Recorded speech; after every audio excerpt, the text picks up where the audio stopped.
ऋषिकेश में गंगा जी के किनारे एक संत रहा करते थे।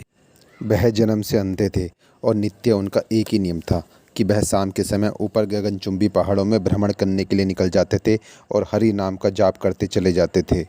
एक दिन उनके एक शिष्य ने उनसे पूछा, बाबा, आप हर रोज़ इतने ऊंचे ऊंचे पहाड़ों पर भ्रमण हेतु जाते हैं, वहाँ बहुत गहरी गहरी खाइयाँ भी हैं और आपको आंखों से दिखाई भी नहीं देता है। क्या आपको डर नहीं लगता है अगर कभी आपका पाँव लड़खड़ा गया तो? बाबा ने कुछ नहीं कहा और अपने शिष्य को साथ में लेकर शाम के समय चल दिए। पहाड़ों के बीच में बाबा ने शिष्य से कहा, जैसे ही कोई गहरी खाई आए तो बताना।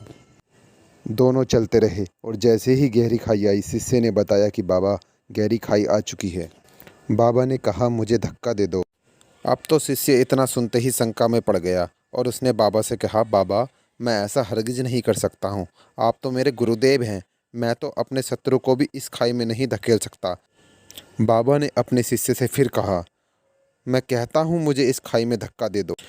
बाबा ने कहा, अगर तू मेरी आज्ञा नहीं मानेगा तो तू नर्क भोगेगा मूर्ख। शिष्य ने कहा, बाबा, मैं नर्क भोग लूँगा मगर आपको हरगिज इस खाई में नहीं धकेल सकता। तब बाबा ने शिष्य से कहा, रे नादान बालक, जब तुझ जैसा एक साधारण प्राणी मुझे खाई में नहीं धकेल सकता तो बता, मेरा मालिक भला मुझे कैसे खाई में गिरने देगा? उसे तो सिर्फ गिरे हुए को उबारना आता है, गिरे हुए को उठाना आता है। वह कभी भी किसी को गिरने नहीं दे